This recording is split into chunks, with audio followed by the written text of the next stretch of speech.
Hey guys, it's Chris. I'm the PDX Picker. Thanks so much for coming to my channel. Today I want to talk to you about a topic. It's an item that I am sick and tired of selling on eBay. I will never again sell this on eBay, and I'm here to tell you about it and talk to you about some reasons about maybe why you should never sell this item and things to consider if you ever come across it in the wild out there. So thanks so much for coming. Thanks so much for watching. And if you do find value in this video, please like this video and subscribe to my channel to come across videos like this in the future. I'm not going to bury the lead any further. I am just going to come right out and tell you this is the type of item that I will never again sell on eBay, and it is this. Big things. I am sick of selling big items on eBay. They have burned me so many times. So I'm planning on never again selling items like this, and let me tell you why. We're going to start with 4 points, 4 things to consider before you ever go and buy an item like this out in the wild. So here we go. Point number 1. Before you buy an item like this, make sure you have the storage space.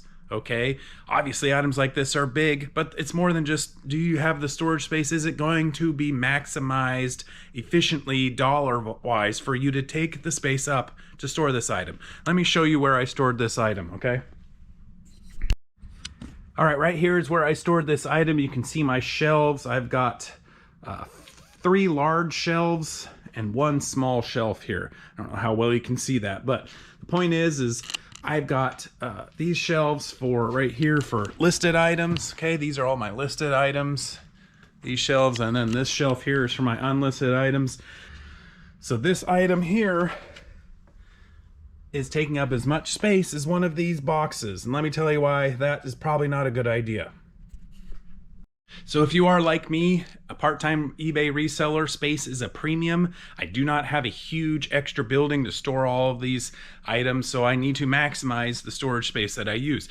That one cooler, in this case, is taking up the space of one of my boxes of listed items that has anywhere from 10 to maybe 20 items in there. So that cooler hopefully will give me as much profit as one box filled of other listed items, and in this case it's not even close. This cooler, best case scenario, probably would have given me about $50 of profit. Those boxes probably have anywhere from $100 to $500 worth of profit in them, depending on the items in there. So it just doesn't make sense to take up the space with this cooler that one of those boxes does because of the loss in profit potential.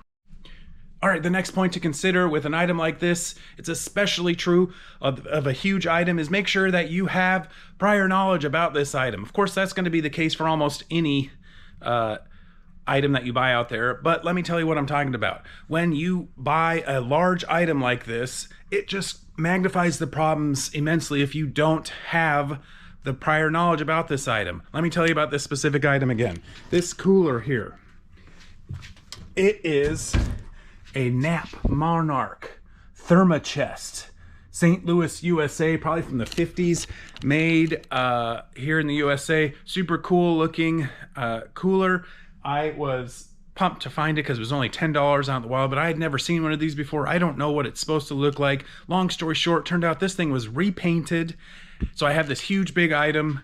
When I comped it out at the garage sale, I came up with all these high valuations, but because I didn't have any prior knowledge on the item, those valuations were wrong. That value is probably cut in half at least because of the repainting, because I didn't know about the item ahead of time. So when you are considering buying a big item, it makes a lot of sense to have more prior knowledge on it. You can feel more comfortable and confident about taking the risk on utilizing this extra space to store this thing. Point number 3 to consider before you buy a large item like this, it's going to be a pain in the you-know-what to ship. We probably have all experienced something like this where you've had to ship a big item.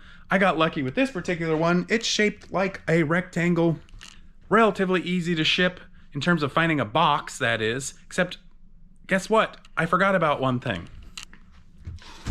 I went to ship this bad boy. I found a box that was right around the exact size, but I forgot to measure for this little spout right here.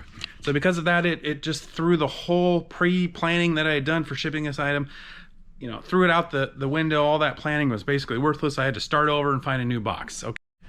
And that was with an item that was shaped rectangularly, shaped like a box. A few weeks ago, I had to ship a piece of exercise equipment. It was shaped like a triangle. It was a Bowflex piece of exercise equipment. It was about 2 feet by 2 feet, except it was triangle shaped. There aren't any boxes that I know of that are triangle shaped that are that size. So I had to, Frankenbox multiple boxes together. It took a lot of time, and of course all that time that you are using building boxes and trying to get this shipped safely and efficiently to the customer, it's time that is taken away from other parts of your business. Time is money, so all of that needs to be factored into whether or not it makes sense to buy one of these large items. And again, it's why I am never going to buy one of these again. Okay, that piece of exercise equipment that I ended up taking to the FedEx store, when I walked in with it, the guy behind the counter started laughing because my box was such a crazy, collaboration of multiple boxes and tape everywhere. And I figure when the guy behind the counter at a shipping store starts laughing at your package, it's probably a pretty rare, unique type of thing for him to see. So point of it being, it just wasn't worth it. Okay, the last point I want you all to consider before ever buying a large item to resell on eBay is be very careful how you charge for shipping. My traditional method for charging for shipping looks like this. When I'm listing an item, I will look at the sold comps on it and take an average amount of what other sellers have charged for shipping. So for example, let's say I'm listing an action figure and the average shipping costs are anywhere from, maybe it's $6 to $12, depending on the size of the action figure. Okay, so maybe I'll end up charging somewhere around $9 flat rate shipping for that item. I'm almost always never burned by this, and the buyer almost never has to overpay for the shipping that is charged that way when I use that method. But with large items, it is a terrible idea to do it this way. Maybe a lot of you already use this method when you are making listings, and that is to put the exact dimensions of the item, so the height, width, and length of the box, the weight of the box, and all the packing materials, and then you choose buyer calculated shipping. If you do that already, then you're good to go in terms of making sure that you are protecting yourself when you are listing a big item like this, but I don't always do it that way. So when you are listing a large item, make sure that you always do the buyer calculated shipping choice and make sure that you are very precise in those dimensions that you add. It's going to take some extra time, most likely, when you're doing that listing to make sure that just guess on what those dimensions are. You want to get very specific. A couple of pound difference or a couple of inch difference can make a huge difference when it comes to the final shipping costs. For example, we'll go back to that monstrosity of a piece of exercise equipment that I sold recently. I underestimated on my dimensions and ended up costing me an extra $25 for shipping. That just blew my profit out margin away. I was left with almost no profit. In fact, I think I lost money on the transaction. And so, moral of the story, the final point, make sure you use buyer calculated shipping and put in accurate dimensions in your listing. All right, guys.